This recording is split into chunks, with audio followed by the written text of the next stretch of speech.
Meus amados irmãos, vamos ficar de pé, vamos começar o ensino mais uma vez. Graças a Deus que nós estamos tendo a oportunidade de estarmos todos aqui, unidos em Jesus Cristo, para aprendermos um pouco mais das Escrituras. Meus amados, hoje nós temos bastante coisa para falar, mas eu peço que os irmãos também, se possível, questione, pergunte. O pastor vai tentar, na medida do possível, responder a todas as possíveis perguntas, tá bom? Que o próprio texto vai produzir. Mas caso os irmãos tenham mais alguma em específico, talvez eu esqueça de dizer aqui, que os irmãos fiquem à vontade para perguntar, tá bom, meus amados? Então, irmãos, nós vamos hoje estudar o capítulo 2 de Apocalipse, do verso 12 ao verso 29, é isso, meus amados? É isso, não é? Isso, do 12 ao 29. E depois a gente já vai entrar no terceiro capítulo, tá bom? Nesse momento nós vamos orar, vamos pedir ao Senhor que nos ilumine, nos abençoe, nos encha da graça dele e que acima de tudo nos oriente para que esse ensino, porque, irmãos, temos que entender que o livro a ser estudado, ele não é para suprir a curiosidade dos irmãos. O livro de Apocalipse, como qualquer livro da Bíblia, ele está aqui por um propósito. E o propósito é admoestar a igreja e fazer com que a igreja cresça e prepare a igreja para a volta do Senhor. E também é um consolo para aqueles que andam em momentos de aflições, de perseguições. Então essa é a intenção do texto. Não é, irmãos, para tirar a curiosidade do povo, apesar que nós vamos resolver esse problema de curiosidade, né? Vamos orar? Pai Santo, Pai bendito, na Tua presença nos colocamos nesta noite. Pai, muito obrigado, Senhor Jesus, por tudo que o Senhor já tem feito na Tua igreja. Pedimos hoje, Senhor Jesus, que o Senhor venha abençoar a mente de cada um que vai estar ouvindo, aqueles que ouvirão pela internet, que eles também, Senhor Jesus, possam ser alcançados pela Tua graça, pela Tua misericórdia e pelo Teu poder. Dá, Senhor Jesus, entendimento, porque sabemos que as coisas que são difíceis de entender no livro de Apocalipse, na verdade, é por causa dos nossos pecados e a nossa fraqueza, a nossa falta de comunhão para contigo. Ilumina nossa mente, o nosso coração, traga o entendimento vindo do céu e reflita as Tuas verdades em nossas vidas e em nossos corações. E que tudo que aprendermos aqui, Senhor Jesus, seja para que cresçamos e aprendamos a cada dia mais a Te adorar, glorificar e amar a Tua vinda. Nós falamos isso, pedimos e oramos no nome do Pai, do Filho e do Espírito Santo. Amém. Então, sem mais delongas, vamos começar? Abram suas Bíblias comigo no livro de Apocalipse, capítulo 2, do verso 12 ao verso 29. Está escrito assim: ao anjo da igreja em Pérgamo escreve: a estas coisas diz aquele que tem a espada afiada de 2 gumes: conheço o lugar em que habitas, onde está o trono de Satanás, e que conservas o meu nome, e não negaste a minha fé, ainda nos dias de Antipas, minha testemunha, meu fiel, o qual foi morto entre vós, onde Satanás habita. Tenho todavia contra ti algumas coisas, pois que tens aí os que sustentam a doutrina de Balaão, o qual ensinava a Balaque a armar ciladas diante dos filhos de Israel, para comerem coisas sacrificadas aos ídolos e praticarem a prostituição. Outro sim, também tu tens os que da mesma forma sustentam a doutrina dos nicolaítas. Portanto, arrepende-te, e se não, venho a ti sem demora, e contra eles pelejarei com a espada da minha boca. Quem tem ouvidos, ouça o que o Espírito diz às igrejas. E ao vencedor, dar-lhe-ei do maná escondido, bem como lhe darei uma pedrinha branca, e sobre essa pedrinha escrito um novo nome, o qual ninguém conhece, exceto aquele que o recebe. Ao anjo da igreja de Tiatira escreve: estas coisas diz o Filho de Deus, que tem os olhos como chama de fogo e os pés semelhantes ao bronze polido. Conheço as tuas obras e o teu amor, a tua fé e o teu serviço, a tua perseverança e as tuas últimas obras, mais numerosa do que as primeiras. Tenho, porém, contra ti o tolerares que essa mulher, Jezabel, que a si mesmo se declara profetisa, não somente ensine, mas ainda seduza os meus servos a praticarem a prostituição e a comerem coisas sacrificadas aos ídolos. Dei-lhe tempo para que se arrependesse. Ela, todavia, não quer arrepender-se da sua prostituição. Eis que a prosto de cama, bem como em grande tribulação os que com ela adulteram, caso não se arrependam das obras que ela incita. Matarei os teus filhos, e todas as igrejas conhecerão que eu sou aquele que sonda mentes e coração, e vos darei a cada um segundo as vossas obras. Digo todavia a vós outros, os demais de Tiatira, e tantos quantos não têm essa doutrina e que não conheceram, como eles dizem, as coisas profundas de Satanás. Outra carga não jogarei sobre vós, tão somente conservai o que tendes, até que eu venha. Ao vencedor, que guardar até ao fim as minhas obras, eu lhe darei autoridade sobre as nações. O cetro de ferro as regerá e as reduzirá a pedaços, como se fossem objetos de barro. Assim como também eu recebi de meu Pai, dar-lhe-ei ainda a estrela da manhã. Quem tem ouvidos, ouça o que o Espírito diz às igrejas. Amém. Quase nada para falar aí, né, meus irmãos? Quase nada. Uma meia dúzia de coisinha talvez. Já vou começar hoje, irmãos, perguntando: os irmãos conhecem o texto e já imaginaram o que pode se dizer tanta coisa desse texto aqui? Provavelmente os irmãos têm algumas coisas aí, algumas ideias do que esse texto significa, né? Verdade ou não? Ou não verdade? Tá difícil, né? Irmãos, esse texto tem tanta coisa, mas tanta coisa que é honesto de dizer que se eu vou conseguir dizer todas as coisas que são necessárias de dizer, mas nós vamos aqui tentar trabalhar da melhor forma possível e vamos adiante. Primeira coisa, irmãos, que nós já vamos introduzir o assunto. Verso 12 está escrito assim: e ao anjo da igreja que está em Pérgamo escreve: isto diz aquele que tem a espada aguda de 2 fios. Algumas traduções está a espada afiada de 2 gumes, não é isso? Irmãos, presta bem atenção. Primeiramente, só curiosidade, os irmãos, a palavra Pérgamo, vocês conhecem essa igreja de Pérgamo através da palavra pergaminho, tá? Só uma curiosidade. Por que são chamados de pergaminho? Porque as peles vinham de Pérgamo, por isso que chamavam de pergaminho, porque lá era uma indústria de pele, onde que se escrevia texto nessas peles. Então era de lá que se produzia, era de lá que se vinha da Ásia Menor. Só para vocês terem curiosidade, é só uma curiosidade, tá bom?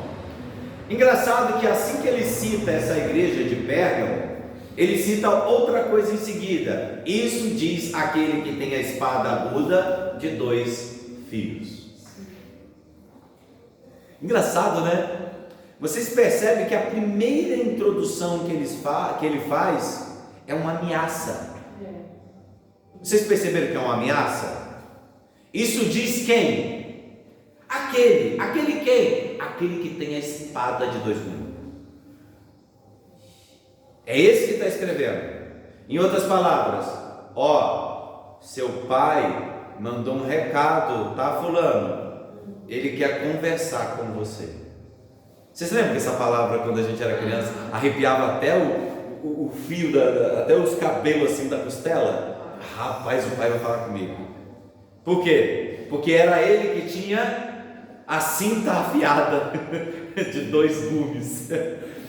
Então vocês percebem que a primeira frase, ele já fala da seriedade da ameaça que o Senhor está fazendo àqueles que ouvirão essa mensagem.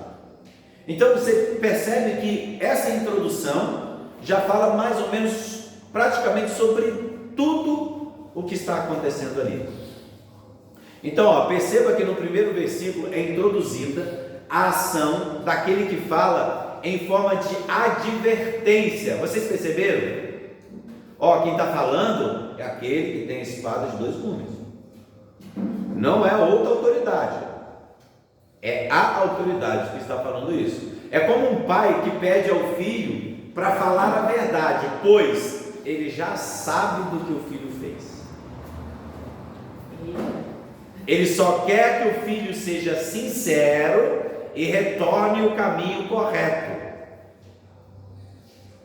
Entendeu? E essa referência está fazendo referência ao Filho do Homem, que nós já vimos essas referências, aquele que tem a vara na boca, né? Aquele que vai julgar pelo poder da palavra. Agora a gente está vendo aqui aquele que tem a espada aguda, sai da boca dele a espada aguda, de dois gumes, ou seja, uma palavra de julgamento. Ele julga, ele não só julga, tá? Ele condena também. Você pode perceber que nos textos que nós lemos, ele ameaça, ele falou que vai matar. Ele vai botar de cama uns e vai matar outros. Ele já está avisando. Então você vê que é como um pai que já olha para o filho: e aí? Foi você que pegou? Ele já sabe que foi. Ele só quer que o filho faça: foi eu. E quer que ele se arrependa. Então você vê esse tom de ameaça bem fraternal. Aí você percebe logo já no verso 13, ele fala assim: conheço as tuas obras. Eu sei o que você está fazendo, tá? Eu sei o que você está fazendo, eu conheço as tuas obras. E também onde habitas. Ou seja, ele fala aonde habitas, e não só isso. Você vê que a palavra é onde, não aonde. É onde, significa local, tá? E que é onde está o trono de Satanás. Vocês perceberam aqui que ele dá um local e fala que lá tem um trono de Satanás. Então, se ele fala onde é e que tem um trono, ele sabe aonde vocês habitam e sabe que aonde vocês habitam é o trono de Satanás.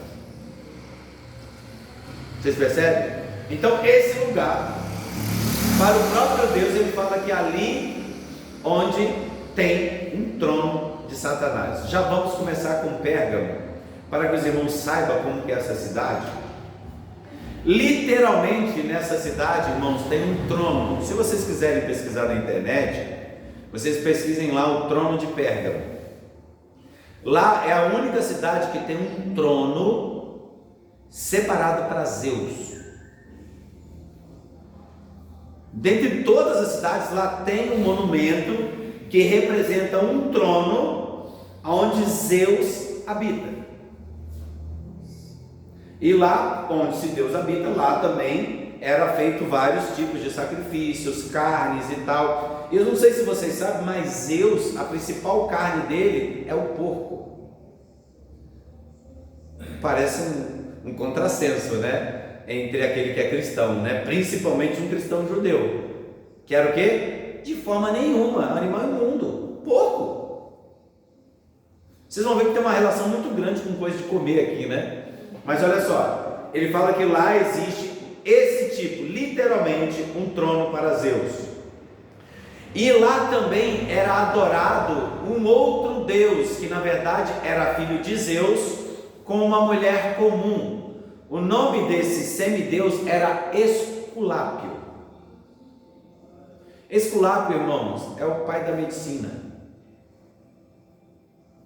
Esculápio, ele era representado por um cajado e duas serpentes, e até hoje esse é o símbolo da medicina. Então, por quê? Esculápio, ele era uma entidade muito comum em toda essa região da Ásia Menor, mas especificamente em Pérgamo.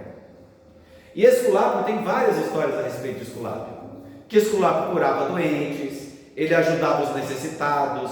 Esculápio, sabe o que Esculápio fazia? Ele também multiplicava pães. Esculápio também ressuscitava morto. Então existia ali uma ideia de adoração a esse Deus, esse semideus chamado Esculápio.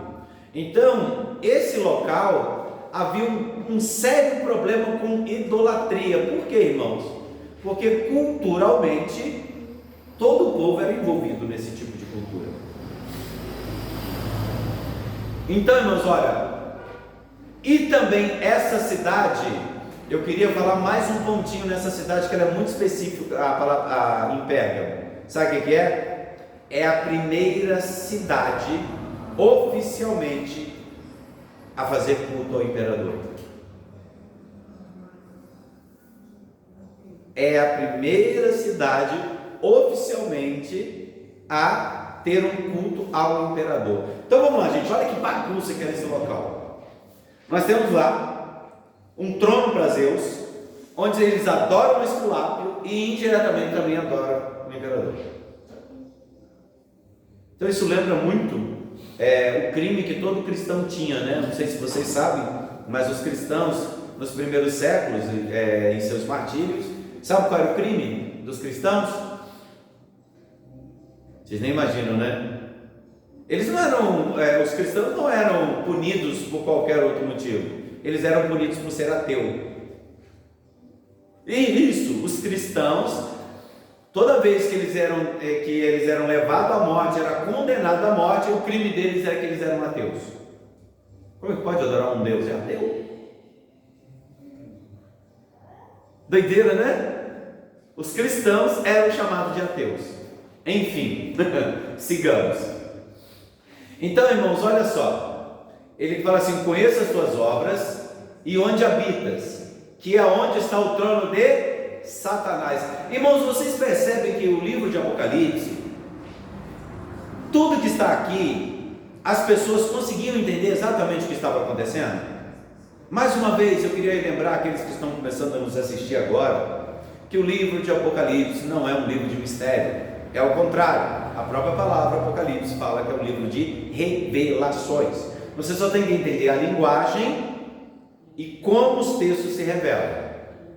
Então, irmãos, olha só, lá tem o trono de Satanás, e a palavra é: e retens o meu nome. A palavra retens aqui, irmãos, ou seja, eles retêm o nome. Ele poderia não ter colocado guardado o nome, ou tem preservado o nome do Senhor? Não, eles retêm. Isso significa que eles seguram com firmeza. Tá vendo? É não ceder à pressão, nem aos cultos e nem às culturas.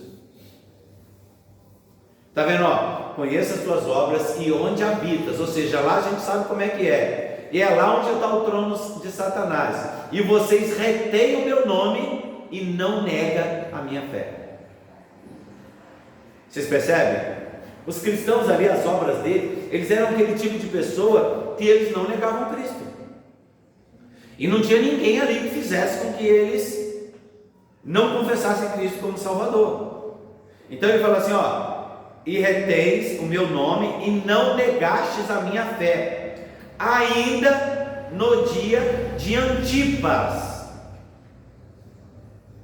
Legal, né? E ele fala assim: Antipas, minha fiel testemunho, o qual foi morto entre vós.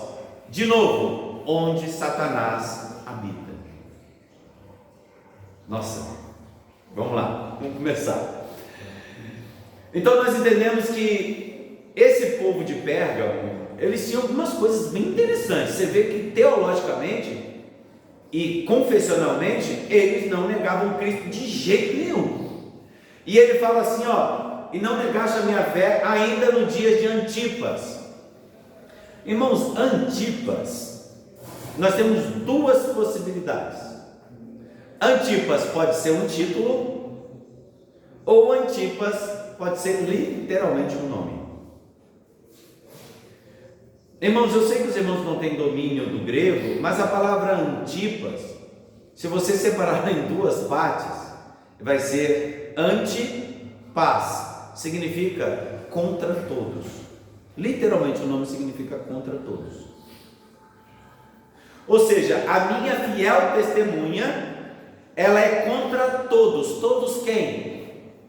Os adoradores de Zeus, os adoradores de Esculápio e os adoradores do imperador. E olha que ele é chamado de a fiel testemunha, ou seja, Antipas pode ser um título de todo aquele que resiste, que retém a mensagem de Cristo e não a concede, não cede aos apelos, nem à adoração de outro Deus, nem que isso lhe custe a morte. Por isso que ele chamou, não negaste a minha fé, ainda no dia de Antipas, minha fiel testemunha. Você pode ver que a palavra testemunha, numa tradução grega, martirioi, significa o que então? Aquele que sofre martírio, aquele que morre pelo testemunho. Aí no próprio segmento do texto ele fala o que? A qual foi morto entre vós. E aonde que ele foi morto? Onde Satanás habita. Provavelmente ele está falando que foi morto diante de quem? Do culto ao imperador. Ele negou, então diante do local onde se fazia culto ao imperador, Antipas foi morto. Ou pode se referir literalmente a um indivíduo chamado Antipas, como também pode se referir literalmente todos aqueles cristãos que nesse período sofriam martírio, mas não cedia. Interessante, irmãos, Antipas, ele é mencionado no século XI. No século XI conta-se uma história que no tempo de Domiciano havia um homem, um fiel chamado Antipas, e pelo martírio dele, por não negar o nome de Cristo, nem as verdades de Cristo, esse homem ele foi colocado dentro de um touro de bronze e foi posto fogo debaixo desse touro de bronze, e esse touro ele foi cozido dentro desse touro. Esse, irmãos, era uma arma de tortura da época de Domiciano, um imperador que tinha chamado demoniano. Então ele matou muitos cristãos. Então, meus irmãos, o que acontece? E ele colocava esses indivíduos ali e os fritava literalmente. Ao mesmo tempo que fritava, saía fumacinha no nariz do boi, e ao mesmo tempo os gritos, tinha uma corneta interna que saía na boca do boi. Então os gritos de dor daquele que estava sendo cozido servia de berro para a imagem que estava ali por lá de fora. Então do lado de fora você via o fogo, a fumaça saindo pelo nariz do boi e o som de como se fosse um boi berrando, ou seja, dava vida, matando o indivíduo que está lá.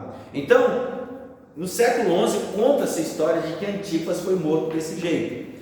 Porém, eu não vou fazer essa afirmação que Antipas seja um indivíduo. Por quê, irmãos? Porque nós estamos encontrando relato de Antipas no século XI. Eu não tenho esse relato do século II, do século III, do século IV, do século V. Eu só tenho esse relato por volta do século XI, ou seja, do ano 1000. Então eu não vou apostar minhas fichas, mas possivelmente ou ele representava todos aqueles que morriam, aqueles que resistiam, ou possivelmente ele foi literalmente um homem que sofreu martírio. Então mais uma questão aí, tá? Verso 14, está escrito assim: mas algumas poucas coisas tenho contra ti. Irmãos, eu não sei honestamente se esse texto não é um tom de ironia. Presta bem atenção. Mas poucas coisas eu tenho contra ti. Porque tens lá os que seguem a doutrina de Balaão, o qual ensinava Balaque a lançar tropeços diante dos filhos de Israel, para que comessem dos sacrifícios da idolatria e fornicassem. Eu não sei, mas idolatria, prostituição, fornicação é um pouquinho só? Tem poucas coisas contra vocês? Não é isso que o verso 14 está dizendo? Mas algumas poucas coisas? Ou João, né, através de Cristo, falando através de João, ou ele está sendo irônico, ou ele está comparando o posicionamento daquele que retém até a morte o nome dele, apesar de alguns problemas. Eu ainda sou inclinado a achar que isso aqui é um tom de ironia. Ou seja, olha, eu tenho contra vocês pouquinha coisa, né? Olha o que vocês estão tolerando.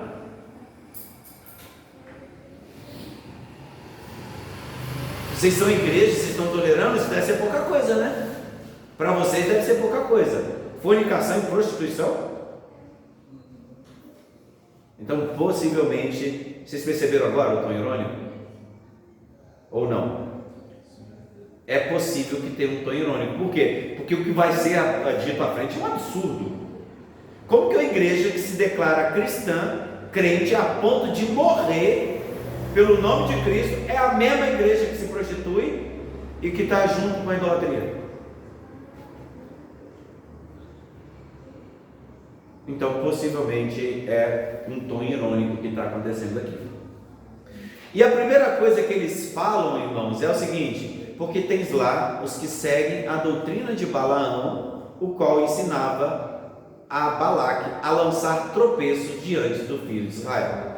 Irmãos, obviamente que não tinha ninguém chamado Balaque e que não tem ninguém nessa igreja chamada de Balaão. Eles estão usando uma linguagem, lembrando o que, meus irmãos? O Antigo Testamento. E do que ele está lembrando especificamente? Vamos abrir comigo? Números 25. Números 25.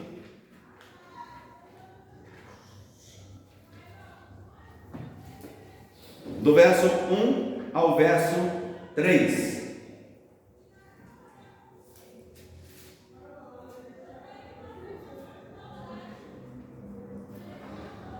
Acharam? Está escrito assim: habitando em Israel em Sitim, começou o povo a prostituir-se com as filhas dos moabitas. Elas convidaram o povo aos sacrifícios de seus deuses, e o povo comeu e inclinou-se aos deuses delas. Juntando-se Israel a Baal-peor, a ira do Senhor se acendeu contra Israel. Todo mundo conhece essa história de Números, que Balaque queria que Balaão profetizasse a derrota do povo de Israel. Só que o que aconteceu? Toda vez que ele tentava amaldiçoar, ele fazia o quê? Abençoava. Toda vez ele ia proferir uma palavra de maldição, ele acabava abençoando. Ele não conseguia amaldiçoar o povo. Só que o que ele fez? Ele falou: bom, eu não consigo amaldiçoar, e esse povo, ele é invencível, não tem ninguém que pare, porque Deus ali é Deus poderoso. Mas tem uma coisa que é facinho para derrubar a igreja: bota umas mulheres bonitas lá e convida eles para raparigarem. E foi isso que aconteceu. Irmãos, encare uma verdade nua e clara para as igrejas de hoje: Se tem uma coisa que derruba a igreja, é a sexualidade. Sexualidade e sensualidade. Não existe uma arma mais poderosa de Satanás para destruir um jovem, para destruir um casal e para destruir uma igreja do que isso. Vocês podem ver que as filhas dos moabitas seduziram, tá? E convidaram eles para quê? Para os sacrifícios. Entenda bem, meus amados, nenhum culto grego ou romano, era livre de duas coisas. Uma, comida, era um banquete, tá? Era um banquete, e além do banquete, acontecia no final de cada banquete orgias sexuais. Todo culto era assim. Então, por isso que banquete vem da palavra do deus Baco, que vocês conhecem essas palavras que aí tem, né? Onde faz todos esses tipos de orgias. Em outras palavras, todo o culto era uma orgia. E ela era cheia de quê? De comidas, danças e bebidas. Então se embriagavam, comia-se muito e ao mesmo tempo se prostituíam. Gente, era uma mistura de glutonaria, falta de domínio próprio. Tudo aquilo que o apóstolo Paulo vai falar aconteceu num lugar só, num momento só, num culto só. Todo tipo de pecado acontecia ali, tá? Desde o pecado da homossexualidade, tanto masculina quanto feminina, quanto os exageros de comida, contra tudo que vocês podem imaginar aconteciam nesses cultos. Então a única forma de fazê-los balançar era dessa forma. Ou seja, ele falou assim: ó, eu tenho contra ti o quê? Porque tens lá os que seguem a doutrina de Balaão. Ou seja, ó, tem gente no meio de vocês que são aparentemente crente, que confessam Cristo como seu suficiente Salvador, mas toda vez que tem uma festinha ele quer arrastar você para ele. Não tem nada a ver não, irmão. Irmão, você não pode ser Caxias desse jeito. O mundo já não é mais daquele jeito, tá? Seguinte, você tem que entender que houve um desenvolvimento cultural. Você jovem, é o seguinte, esse negócio de fornicação era pecado naquela época. Hoje não, hoje você tem que fazer o test drive para saber se é isso que você quer. Fornica sim, aproveita para você saber o que é e o que não é. Ei, você casado, para que isso? Não exagera nesse negócio de matrimônio não. Pode ter um trisal, pode ter poliamor. Eles estão trocando os nomes para que a vergonha não fique tão aparente. Mas é o que? É a cultura promíscua e pagã entrando na igreja. E Jesus falou através de João: está no meio de vocês, não está por lá de fora. Eu tenho contra ti, quanto tenho contra vocês o quê? Que tens lá os que seguem a doutrina de Balaão. Ou seja, não só o que pratica, mas é aquele que quer persuadir os outros irmãos a fazerem a mesma coisa que ele. Ou seja, o qual ensinava Balaque a lançar tropeços diante dos filhos de Israel. Ou seja, eles frequentavam a igreja e faziam todas essas práticas, e os irmãos que estavam olhando já estavam começando a achar que aquilo era normal, porque afinal de contas, se todo mundo faz,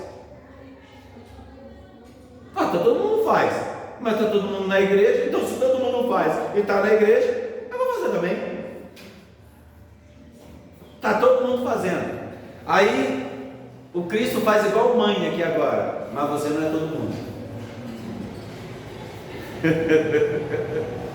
Então nesse momento o Cristo está dizendo: vocês não são todo mundo.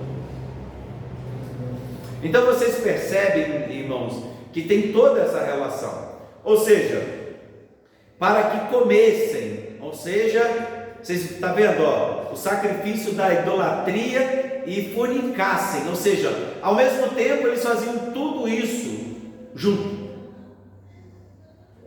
Então, olha só, Em Números também 31:16, está relatando alguns acontecimentos que está ali. Vamos lá, 31:16, vamos pegar Números aqui, vamos pular para 31:16, para que vocês deixem bem mais claro isso que nós acabamos de falar.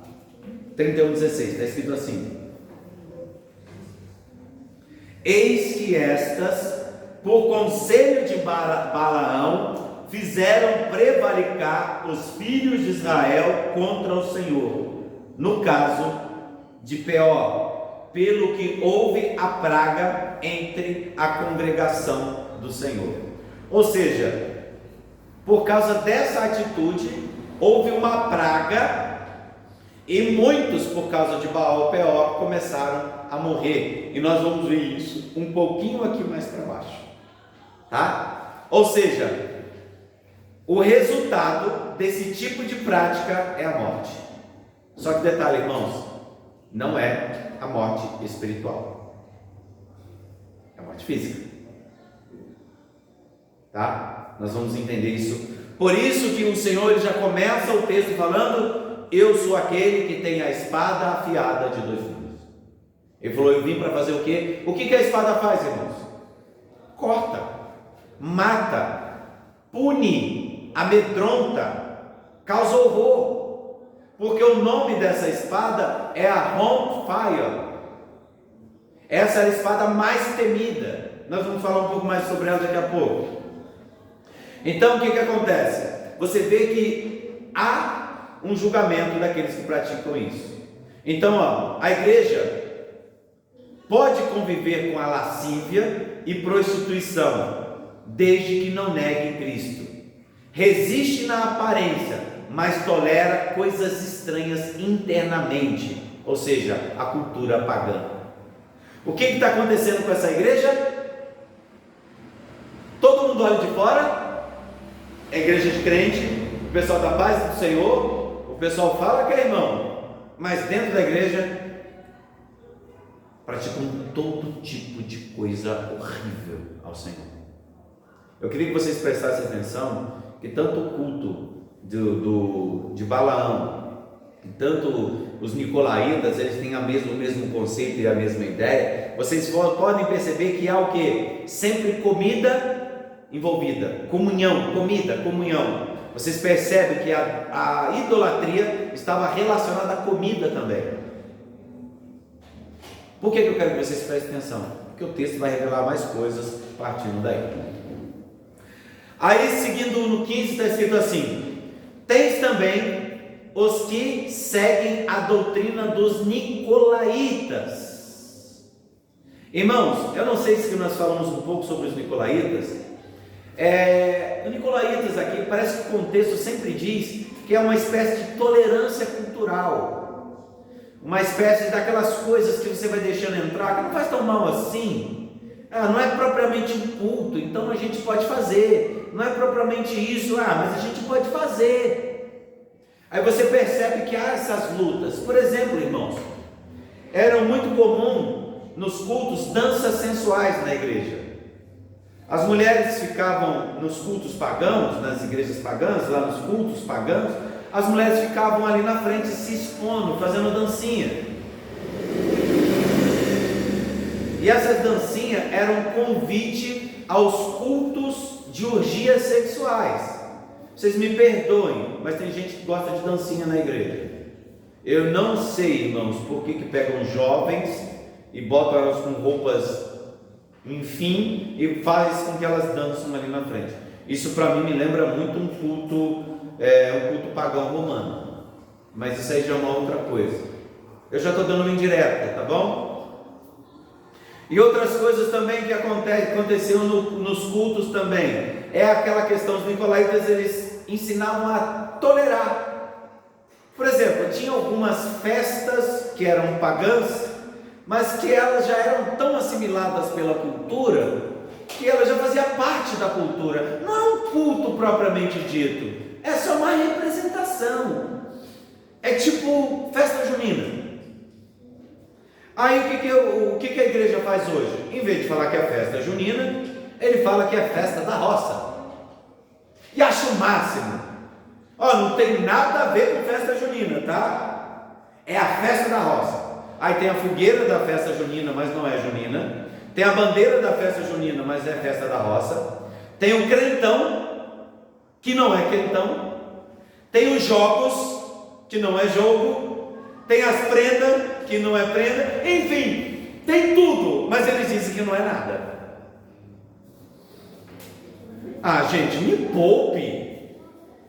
Ah, me poupe, né? Me ajuda. Vocês estão querendo me enganar? Ah, não dá, né? Fica difícil. Ó, nem tudo é o que parece. Ué, mas se balança o rabo igual gato, tem orelha igual gato, mi igual gato, tem unha de gato, que diacho é? Se não um gato? É o gato. Então, a grande questão é: eu tenho contra vocês que vocês são igual nicolaítas, vocês toleram tudo e traz tudo para dentro da igreja. Traz festa do dia das mães para dentro da igreja, faz festa do dia dos pais para a igreja, traz festa da roça para dentro da igreja, inventa um monte de coisa no culto. Eu tenho contra vocês isso. Aí é bom que, por isso que eu gosto desse tom de ironia no começo. Eu tenho mais algumas poucas coisas, por isso que o tom é irônico. Gente, pelo amor de Deus, jura mesmo que vai continuar nesse negócio aí? Não dá, né? Então, assim tem também os que seguem a doutrina dos nicolaítas, ou seja, fazer a igreja ser mais tolerante às culturas e idolatria pagã. Isso nós chamamos de prostituição cultural, tá? E ele coloca aqui o que eu odeio, ou seja, as doutrinas nicolaítas Deus odeia, não é que ele não gosta, ele odeia esse tipo de coisa. Porque assim, quando começou a liberar as dancinhas nos cultos, começou o passinho do abençoado. Vocês já ouviram isso na internet, né? No passinho do abençoado. O cara começou a dançar funk. Agora eu vou cantar para Jesus, eu vou dançar para Jesus. Ah, gente, me poupe. Alguém pode estar falando, no Salmo X, lá, entrem com cânticos e danças. Deixa eu tentar explicar uma coisa para vocês, meus amados, o contexto da palavra dança.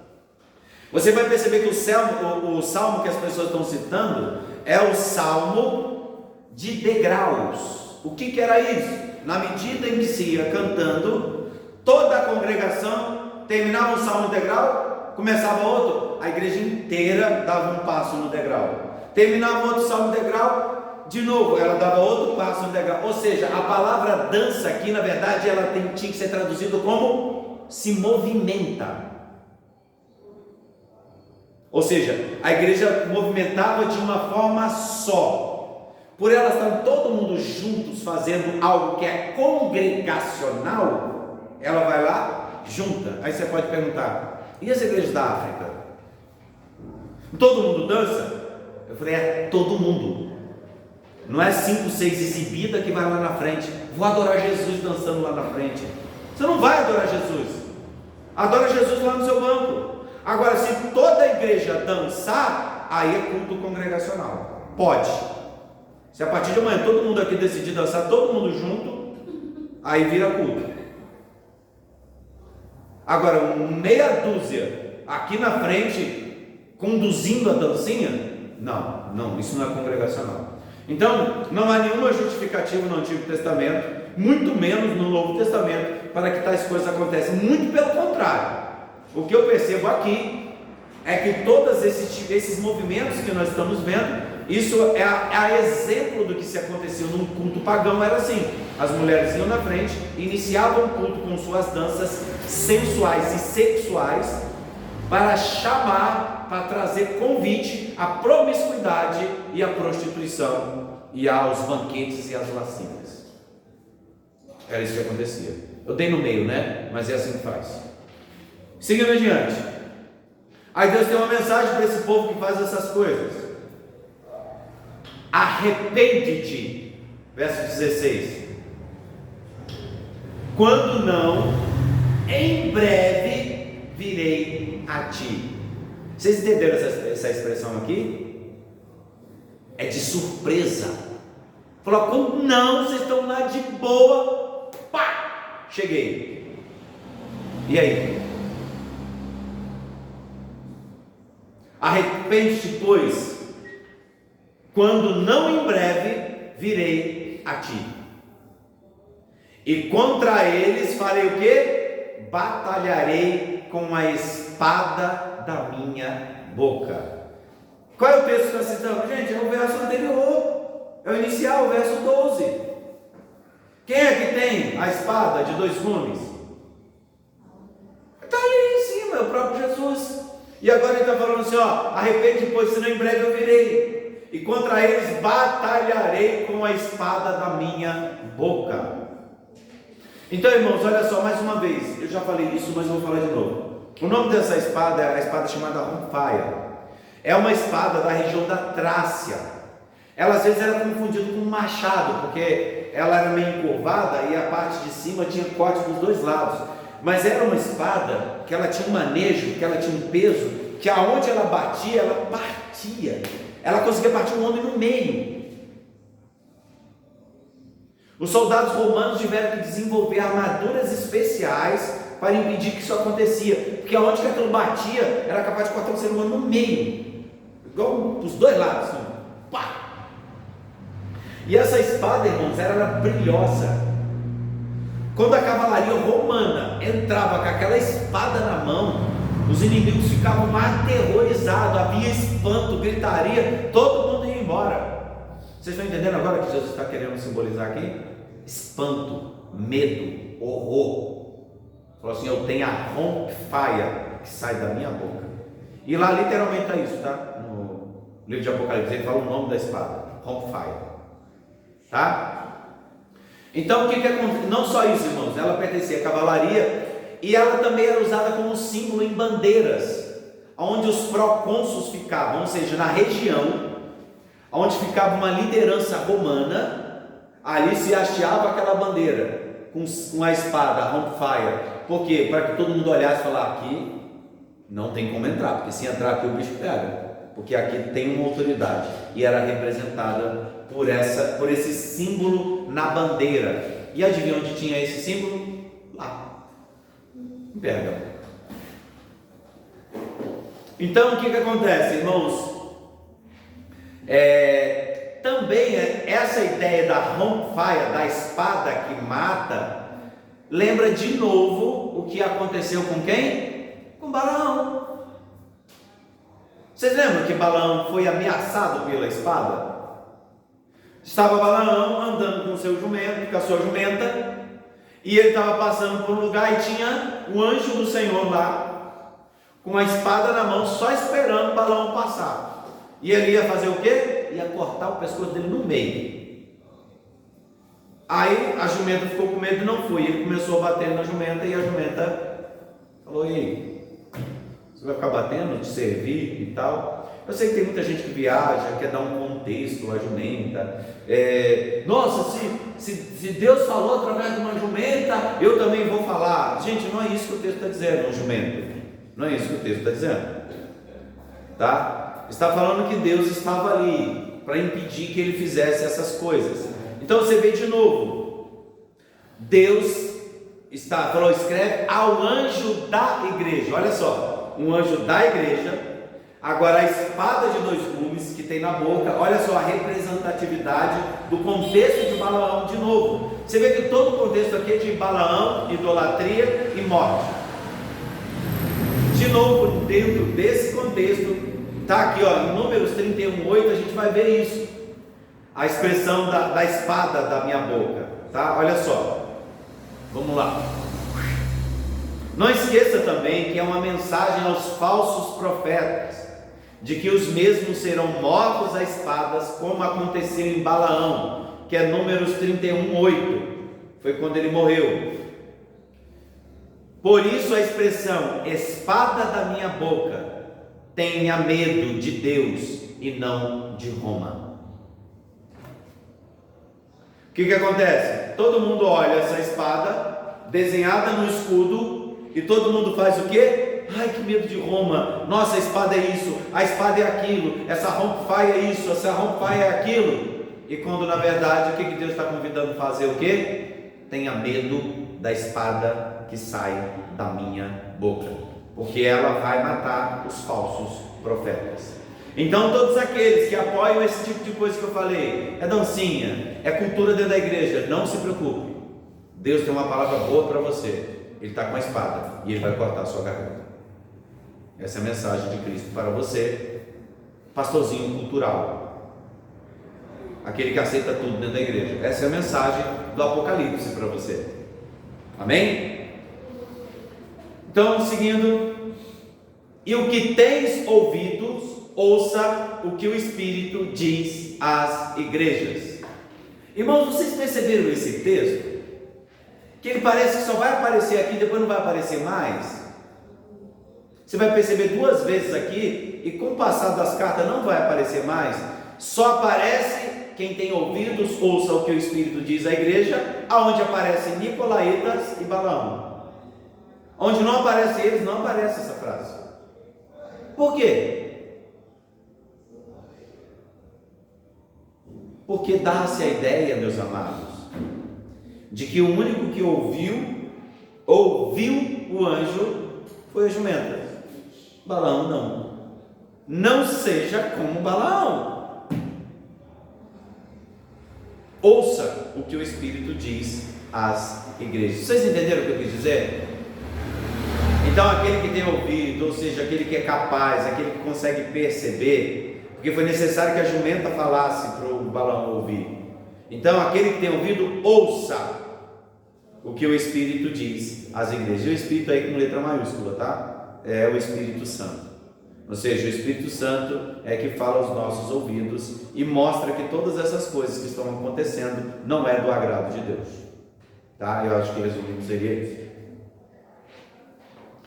Que tem ouvidos, ouça o que o Espírito, verso 17. O que tem ouvidos, ouça o que o Espírito diz às igrejas. E ao que vencer, darei eu a comer do maná escondido. Irmãos, olha, eu vou te dizer, não é fácil, tá? Não é fácil. Essa primeira frase: ao que vencer, darei eu a comer do maná escondido. O que é o maná? O que é isso? É a mesma comida que foi servida ao povo do deserto. Engraçado, né? A própria palavra maná significa literalmente: que é isso? É uma pergunta, é uma... que é isso?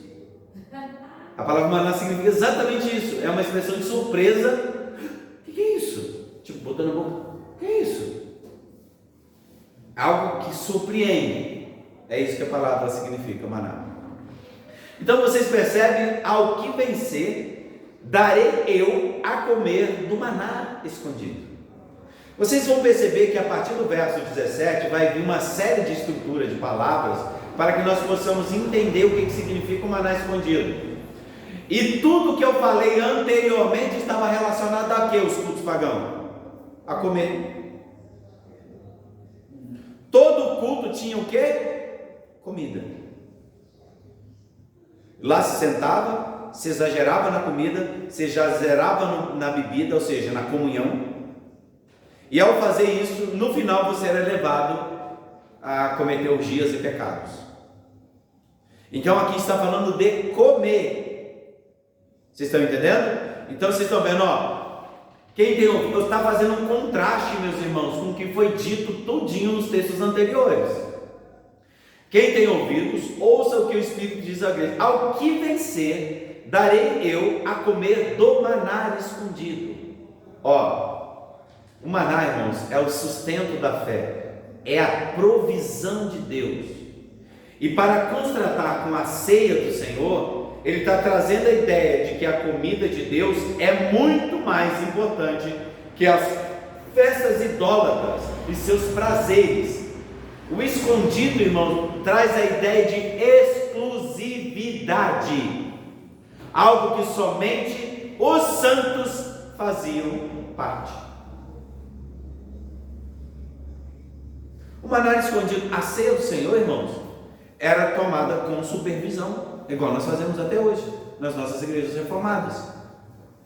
As ceias eram supervisionadas, a ceia não era dada para qualquer um, não era qualquer um que chegava num culto e saía comendo. A ceia era escondida, a ceia exclusiva. Ela era supervisionada. O crente tinha que ser crente para tomar ceia.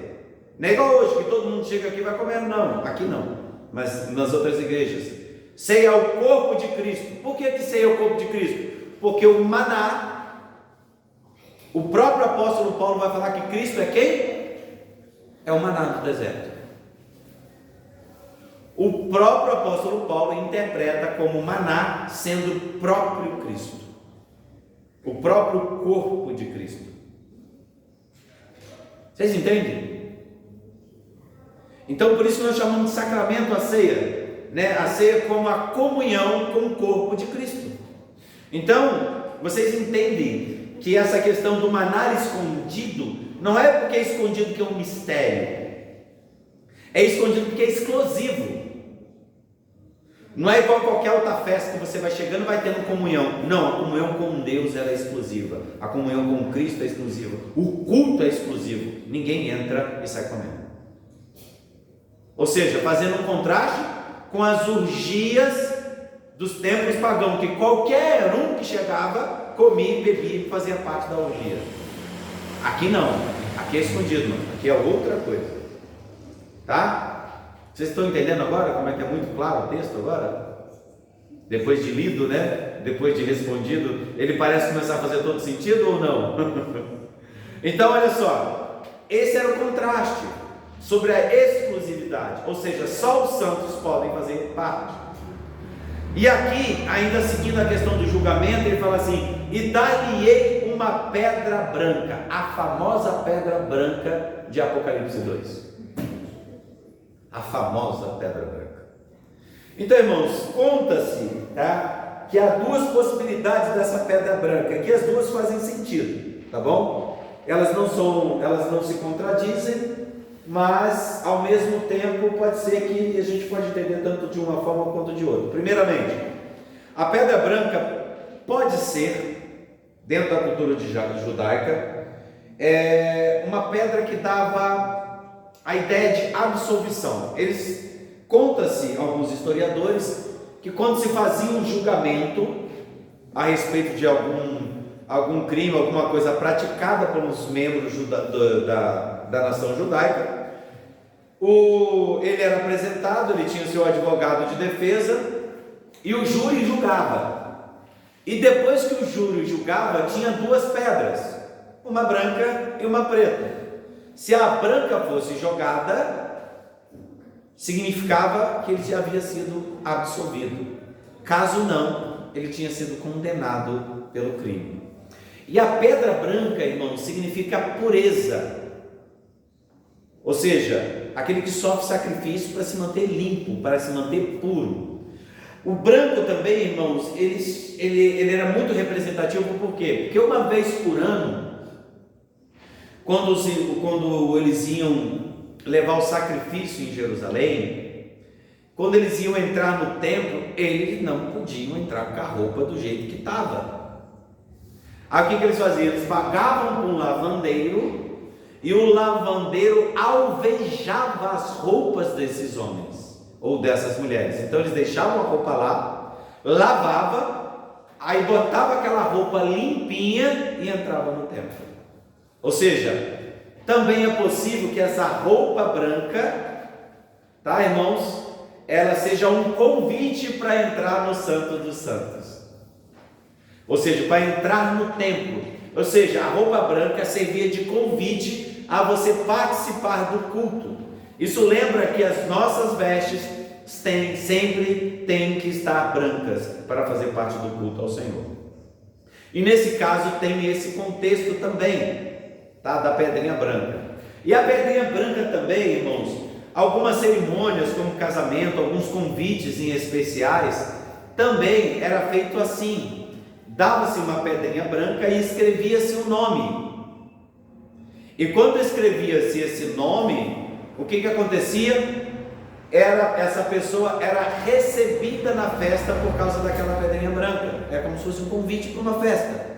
É possível? É também. É possível também. A King James fala isso, né? A A Bíblia King James tem nas notas de rodapé alguma coisa parecida. Então poderia ser um convite de casamento, alguma festa em particular, um momento muito especial que era dado também essa pedrinha branca. Agora, esse nome escrito aí pode ser de novo aquele sentido de exclusividade, que é uma pedrinha branca, mas tem um nome escrito, e que só quem tem a pedra sabe qual nome que é. Porque o convite é meu, ele é exclusivo, ele não cabe outro, é só para mim, é o meu ticket de entrada, não é o seu. Então cada um aqui tem que se manter branco, limpo, alvejado, porque o convite é pessoal, é personalizado, tem o seu nome lá. Aí vocês começam a entender o contexto do texto inteiro, porque o texto inteiro, irmãos, traz essa estrutura do convite para a festa. E tudo que eu falei até agora não era festa pagã?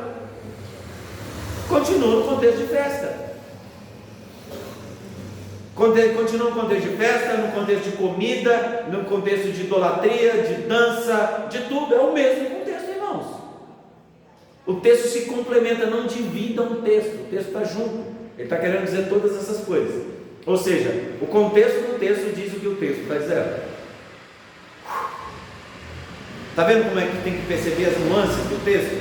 Então, irmãos, então nós falamos sobre isso, e no final a gente ainda falou, e na pedra, um nome escrito, o qual ninguém conhece, senão aquele que o recebe. Gente, que difícil, hein? Dá uma puladinha na frente, Apocalipse 3, no verso 12, o que está escrito ali? Apocalipse 3, verso 12. Vamos descobrir que nome é esse?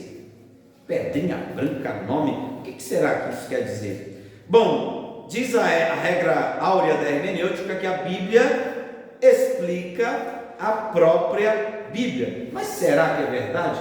Como é que nós vamos saber se aquilo que eu estou dizendo é realmente aquilo que eu estou dizendo?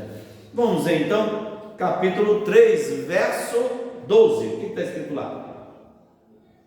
No 12 está escrito: ao vencedor, falou em coluna no santuário do meu Deus, e daí jamais sairá. Gravarei também sobre ele o nome do meu Deus e o nome da cidade de Deus. Ou seja, parece que esse convite agora ganhou um nome e ganhou ainda o local onde que vai ser a festa. A nova Jerusalém que desce do céu, vinda da parte de Deus, e o meu nome novo. Opa! Então parece que é um convite mesmo que Deus está fazendo para morar no céu e tal. Mas quem que sabe desse nome aí? Irmãos, como eu disse, a Bíblia continua explicando a própria Bíblia. Vamos lá para Apocalipse 19, 12. Vamos ver o que está escrito lá em Apocalipse 19, 12.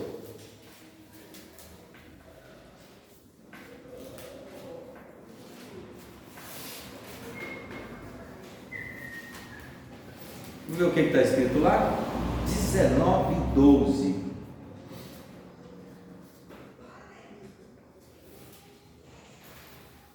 Os seus olhos são como chama de fogo, na sua cabeça há muitos diademas, e tem um nome escrito que ninguém conhece, senão ele mesmo. Ou seja, esse nome é só o Senhor que conhece. E quem é que tem os olhos de chama de fogo, e a sua cabeça de muitas diademas, e um nome escrito que ninguém conhece senão ele mesmo? Esse é o próprio Cristo. Só que por que tem um nome que ninguém sabe qual é? Você sabe por quê, irmãos? É igual a igreja de hoje.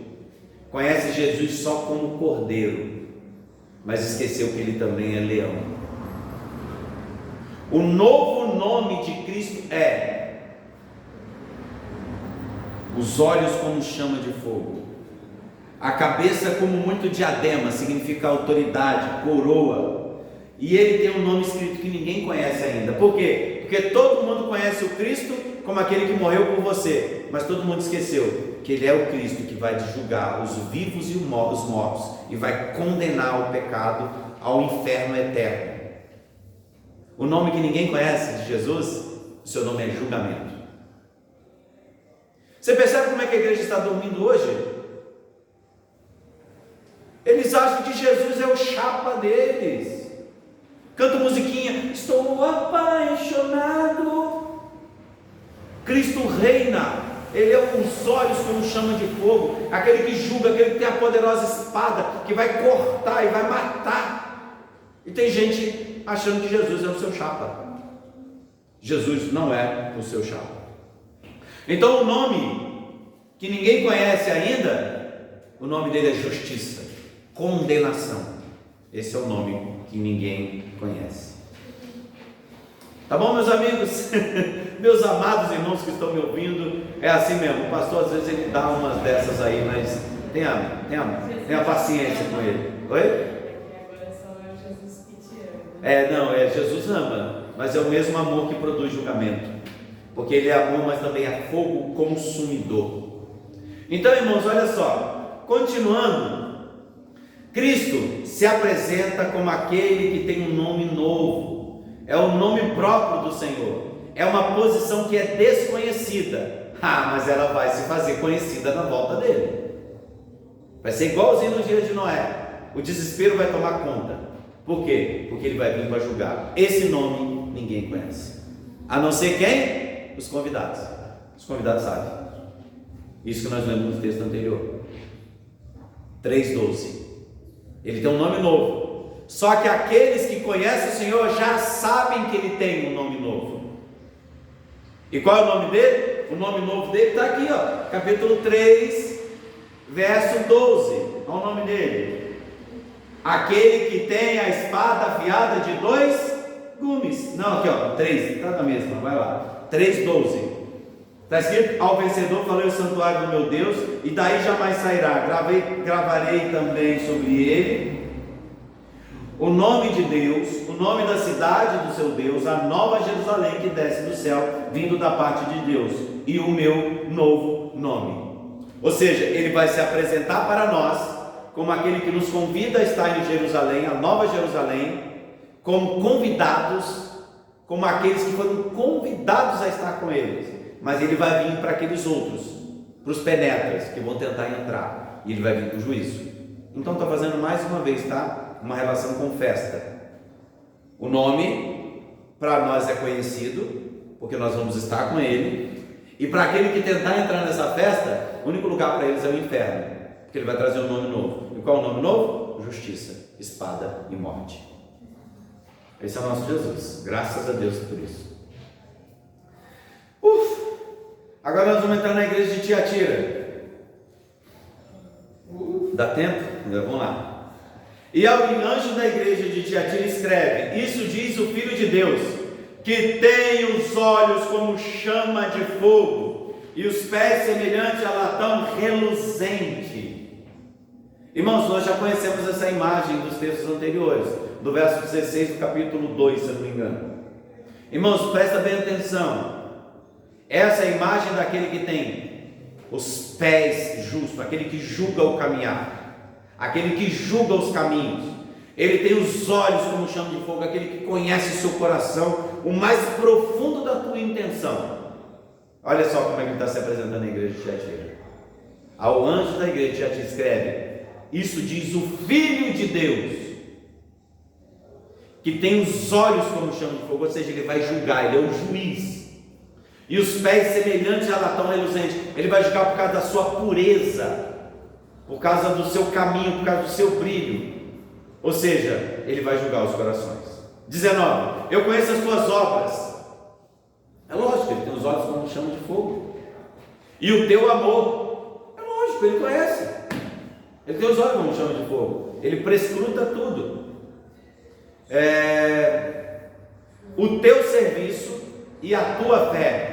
Entenda, você pode ver, ó, ele está cuidando da fé, ele está cuidando das obras, ele está cuidando dos relacionamentos, ele está fazendo tudo isso ao mesmo tempo.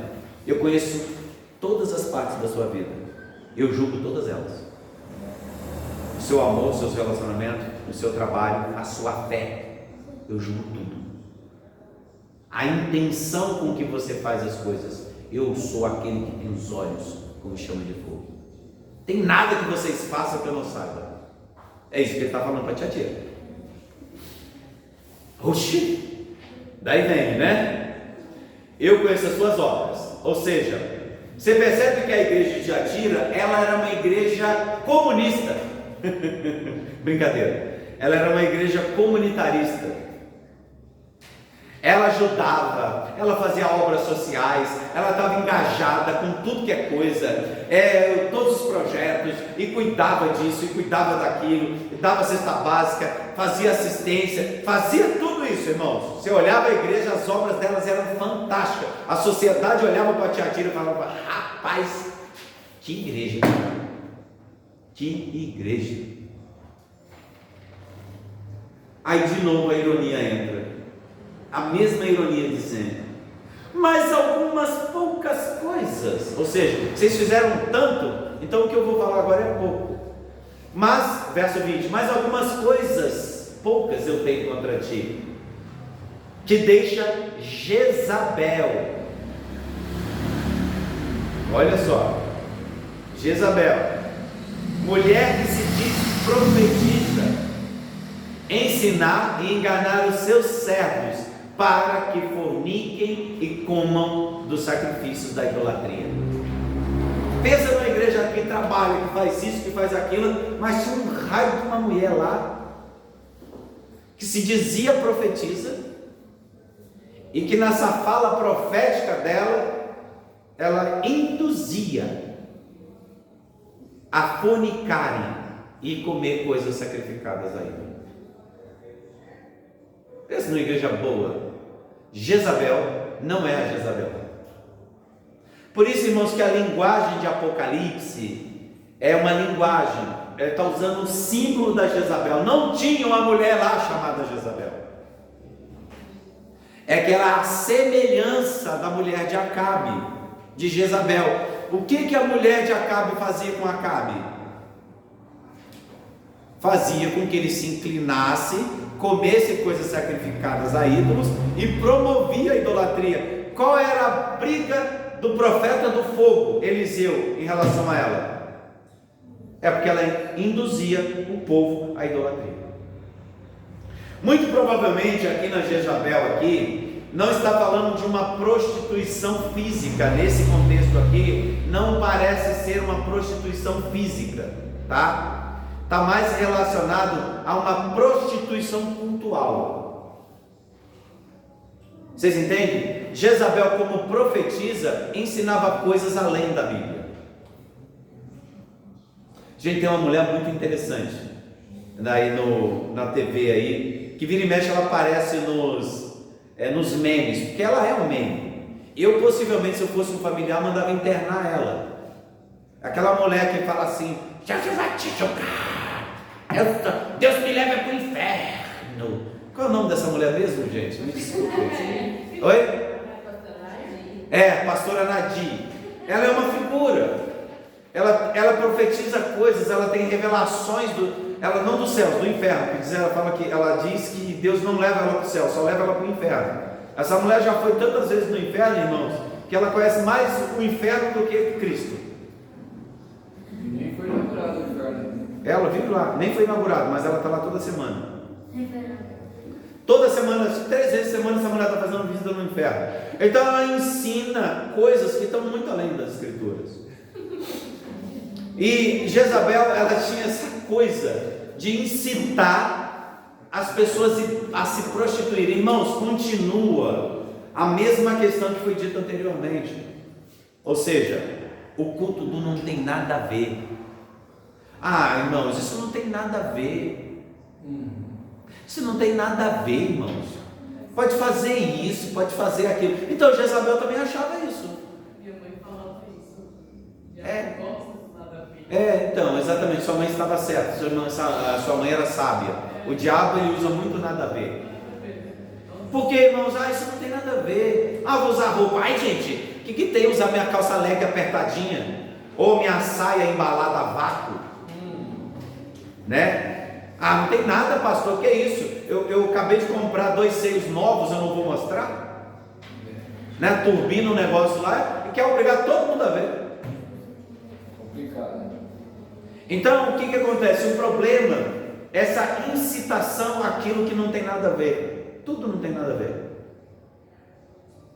É as irmãs que vêm para a igreja parecendo pavão, entendeu? Com a roupa da peleja, né? Eu falo que é a roupa da peleja, né? Porque usa aqueles vestidinhos que é fininho em cima e aquela saia curtinha. Aí ela vai andando, o vestido sobe. Aí quando ela puxa, o peito aparece. Aí puxa para cobrir o peito, descobre a parte de baixo. Cara, é uma peleja, é uma luta. Porque vai andando, é uma briga danada. Ou eu deixo os peitos de fora, ou eu deixo as pernas de fora, ou eu deixo os peitos de fora. Irmãos do céu, é umas coisas assim que só Jesus na causa. Graças a Deus, e não é ironia, que graças a Deus as nossas igrejas, as igrejas reformadas não tem esse tipo de pessoa. Mas é muito comum isso em outros locais. Então vocês percebem que a profetisa do nada a ver impera nas igrejas. E a palavra aqui, gente, é o tom de ironia que tem contra ti, que deixa Jezabel, a mulher que se diz profetiza. Ela não é. Ela se diz profetiza. Ela se coloca como profetiza. Mas ela não é. É isso que o texto está dizendo. Ela se diz profetiza. Ou seja, a palavra profecia aqui, irmãos, ela é traduzida no Novo Testamento mais com aquilo que a gente chama de pregador. Ela se diz pregadora, mas não é. Só que é aquela que tem autoridade para profetizar. Por quê? Porque todo aquele que sobe no púlpito é um profeta, porque fala das verdades de Deus. Então ela se dizia autoridade e conseguia influenciar por algum motivo os irmãos dessa igreja em Tiatira, que eu não sei como que ela conseguia fazer isso, porque geralmente toda a autoridade eclesiástica da pregação da palavra era dada aos homens, era vedado o direito somente aos homens a fazer isso, mas por algum motivo essa mulher que se dizia profetisa estava pregando coisas que não era para pregar. Vocês percebem que quem que era o rei, irmãos? Quem era o rei? O rei era o marido de Jezabel, mas quem mandava no reino? Vamos lá, o rei Acabe, ele era o rei, mas quem que mandava? Jezabel. Então nós temos aqui a mesma imagem, ou seja, havia uma liderança em Tiatira que estava abrindo mão da liderança e botando uma mulher no lugar. Ou seja, quem mandava na igreja era a mulher, não era o pastor. É o que acontece hoje. As mulheres dominaram o púlpito porque os homens não se colocam. Tem uma maldição para isso. Deus, quando queria repreender Israel, falou assim: eu vou colocar meninos e mulheres para liderar vocês. E ele colocava isso como maldição. Então, por isso, que por causa dessa falsa, aquela que se diz profetiza, porque ela não é, porque ela não tem essa autoridade para ser profetisa, aí Deus tem uma palavra para ela, e nós vamos saber qual é a palavra que está aqui. Irmãos, esses textos que eu acabei dizendo estão em 1 Reis 21, 25, tá? Que ela instigava a idolatria, era isso, uma mulher que se diz profetiza, ensinar a enganar os meus servos, para que fornique e comam de coisas sacrificadas a ídolos. Não vou repetir isso que nós já falamos o que significa. Mas ele tem uma palavrinha para ela, verso 21. Dê-lhe tempo para que se arrependesse da sua fornicação. Mas você não se arrependeu. Da imoralidade. Porque a palavra fornicação aqui, meus irmãos, de novo, não é uma conotação sexual. A palavra fornicar aqui significa adorar a Cristo em seu culto e ao mesmo tempo fazer parte em outros cultos. Porque Acabe nunca deixou de sacrificar a Deus, mas ele também sacrificava outros ídolos. Então há essa semelhança. Ele fez isso com Jezabel fez isso com Acabe. E aqui, a autoridade de Acabe, aqui ele está dando essa ideia de Tiatira, que era a mesma coisa. A liderança dessa igreja estava cedendo ao que essa mulher fazia. Ou seja, ao mesmo tempo que eles adoravam a Deus em seus cultos, tomavam suas ceias, eles também faziam parte dos cultos pagãos. A gente chama de enoteísmo, né? Tem nada a ver, gente, o que tem?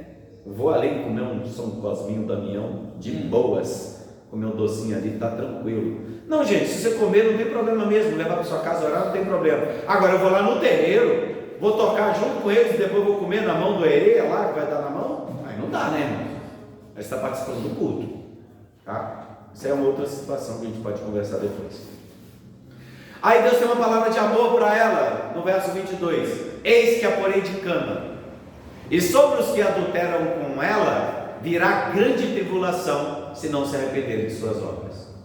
Vai ouvindo a falsa profetisa, vai cedendo a autoridade dela, vai colocando liderança feminina em cima dos seus cultos, negando autoridade aos seus líderes. Vai lá, faz isso. Deus tem uma palavra para você, vai matar ela e vai botar você de cama. Bom, pelo menos está escrito aqui. Então, olha só, e ferirei de morte a seus filhos. A filiação aqui significa que essas pessoas estavam mais ligados a essa liderança feminina do que a igreja. Eles não são filhos de Deus, eles são filhos dessa mulher.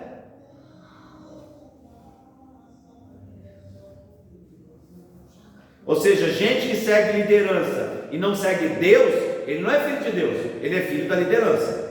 O culto ao personalismo, o culto à pessoa. Se o pastor sai daqui, eu nunca mais fico aqui na igreja. Afinal de contas, você estava vindo na igreja por causa de Jesus ou por causa do pastor?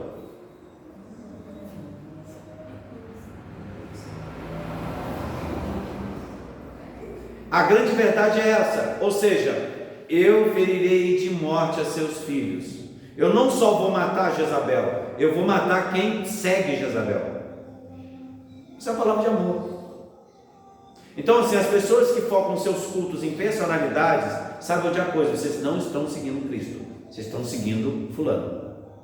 E a gente vê isso direto em outras igrejas. O culto é em volta a personalismo. O indivíduo abre uma igreja e bota a foto dele lá na frente. Bota a foto do indivíduo ali na frente. Eles adoram aquele indivíduo, não adoram Cristo. Mas aí, ou seja, por isso, irmãos, por que ele está fornicando? Por que ele está adulterando? Por que ele está idolatrando outros deuses? Porque não é Cristo. Eles adoram Jezabel, não adoram Cristo. Então são filhos dela, dessa falsa profetisa. Não são filhos de Deus. Tanto não é que Deus não mata filho, né? Você acha que Deus vai matar um filho dele? Não, ele vai matar quem não é filho. É filho de Jezabel só. E todas as igrejas saberão que eu sou aquele que sonda os rins e os corações. Na verdade, mente e coração, porque os rins antigamente era considerado a mente.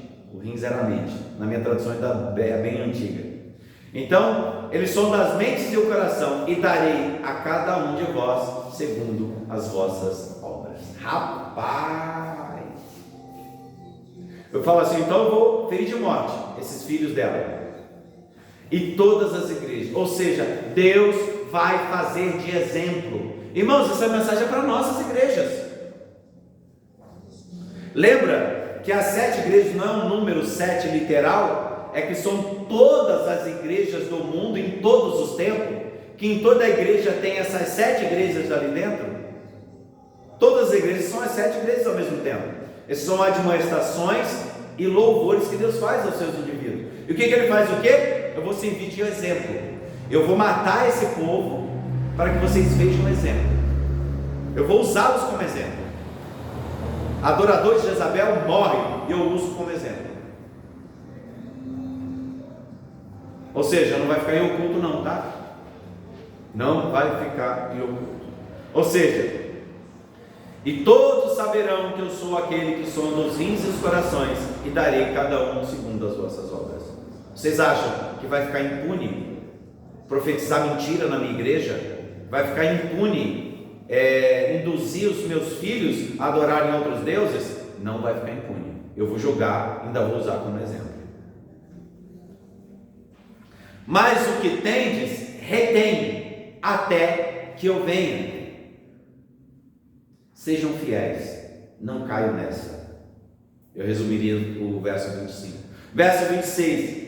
E ao que vencer e guardar até o fim as minhas obras, eu lhe darei poder sobre as nações, e com vara de ferro as regerá, e serão quebrados como os vasos do oleiro, como também recebi do meu Pai. Irmãos, abram suas Bíblias comigo no Salmo de número 2. Provavelmente essa e vara de ferro regerá é uma indicação direta aos Salmos de número 2. Vamos ver se é isso mesmo, meus amados? Será que é isso? Salmos de número 2. Oi? Já achou aí? Mas o engraçado que a ideia que ele está lançando os salmos, irmãos, isso aqui é um recurso muito usado nas escrituras, a gente chama-se de sinédoque, que é uma parte pelo todos. Ao citar uma parte, eu estou querendo dizer que não é a parte em si, mas é todo o contexto que está ali. Ou seja, uma parte pelo todo. No verso 9 você vai encontrar: e com vara de ferro os regerá, e as despedaçarás como um vaso de oleiro. Tem como falar que o texto não está dizendo disso, irmão? Está copiado, é exatamente o mesmo texto. Mas qual que é o contexto? Olha só: porque te enfurece os gentios, e os povos imaginam coisas vãs. Não é isso que a gente está falando? Está todo mundo adorando outros deuses, estão pensando em coisas que não têm sentido nenhum. Os reis da terra se levantam. Lembra que Roma, com a espada, rompe, e os príncipes conspiram contra o Senhor e contra quem? O seu ungido, dizendo que rompamos os seus laços, sacudamos de nós as suas algemas. Ri-se aquele que habita nos céus, o Senhor zomba deles. Vocês estão com medo de Roma? Vocês estão com medo de espada? Vocês não sabem. Vai vir um que vai reger. Na sua ira e no seu tempo lhes dará de falar, e no seu furor os confundirá. Lembra que eu falei? Esse é o novo nome, que ninguém sabe. Eu, porém, constituí o meu rei sobre o meu santo monte Sião. Proclamarei o decreto do Senhor. E ele disse: tu és meu filho, e hoje eu te gerei. Pede-me e eu te darei as nações por herança, e as extremidades da terra por sua possessão.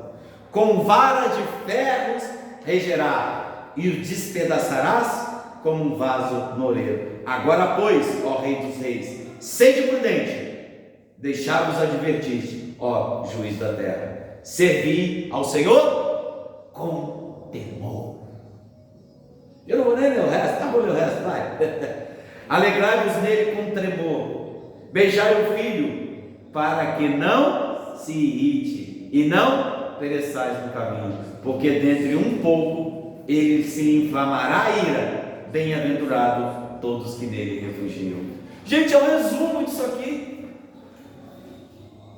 Não tenha medo de espada, não tenha medo de rei, porque ele saculeja e bota tudo para baixo. Vocês têm medo de quem? Daquele que vai vir reger. Ele vai reger como? Vara de ferro. Ele vai fazer o quê? Tratar as nações como um vaso de barro. Pega um ferro e bate num vaso de barro. O que vai acontecer?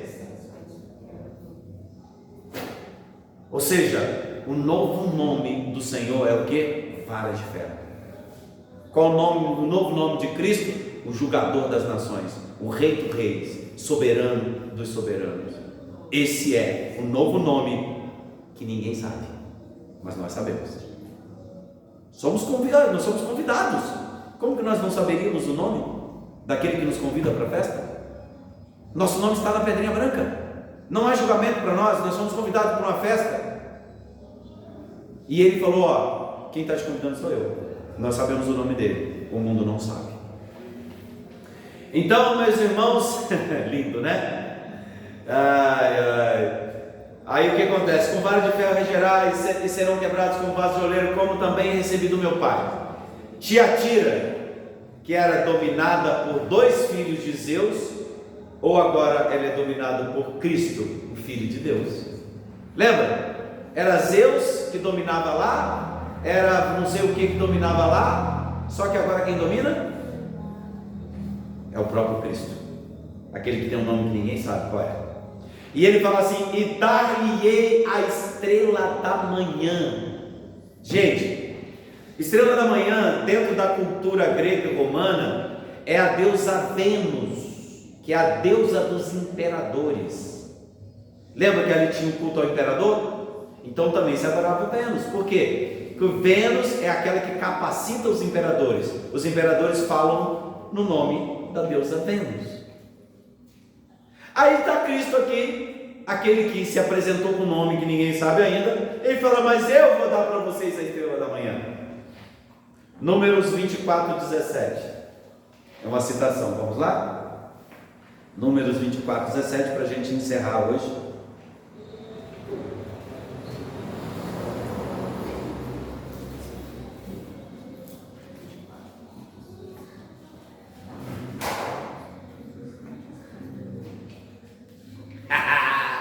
Olha que coisa mais linda, meus irmãos, olha isso. Dar-lhe-ei a estrela da manhã.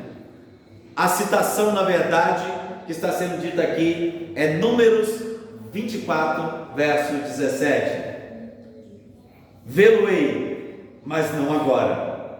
Contemplá-lo-ei, mas não de perto. Uma estrela procederá de Jacó, de Israel subirá um cetro, que ferirá as têmporas de Moabe e destruirá todos os filhos de Sete. Ou seja, vocês não conhecem ele, mas ele vai se apresentar. Ainda continua com a mesma mensagem, irmãos, que nós acabamos de dizer. Vocês vão contemplar, não agora. Ou seja, essa é uma mensagem. Quando ele vier, ele vai se apresentar. E quando ele se apresentar, o julgamento vai acontecer. Ou seja, eu vou dar para vocês a estrela da manhã, tá?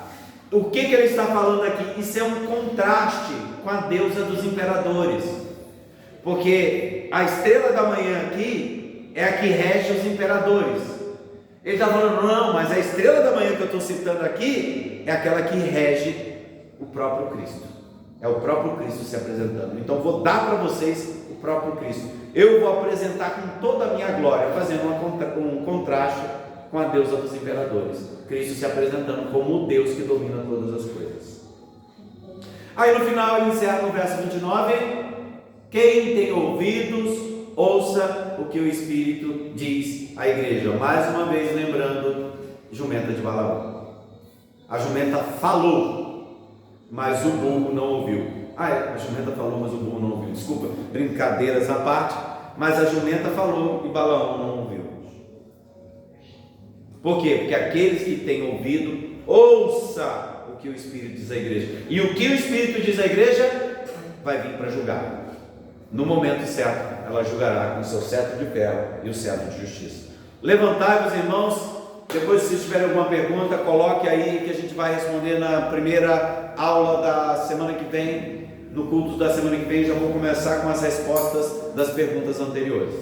Se vocês quiserem também, aqueles que vão ver o vídeo, façam suas perguntas, que a gente vai tentar responder da melhor forma possível. Vamos orar?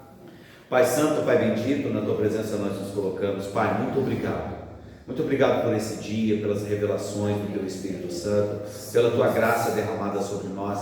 Muito obrigado pelas advertências, pelas admoestações, pelos ensinamentos. Sabemos que o livro de Apocalipse é uma carta atualíssima, que fala da nossa natureza, da natureza das nossas igrejas e como nós devemos nos comportar. Ajuda-nos a ser fiéis a Ti, a sermos obreiros não só de atitudes, mas também de coração e mente, Pai. Ajuda-nos a guardar a Tua mensagem no Teu nome de forma adequada, Pai. Ande conosco, nos ensine o caminho que devemos seguir. E tudo isso nós pedimos nos méritos do nosso Senhor e Salvador Jesus Cristo, aquele que há de reger, que vai reger com cetro de justiça o Teu povo, não só hoje e todo sempre. Amém. Encerrado então o culto de ensino nesta noite. Amém, meus amados? Qualquer coisinha, deixe as suas perguntas.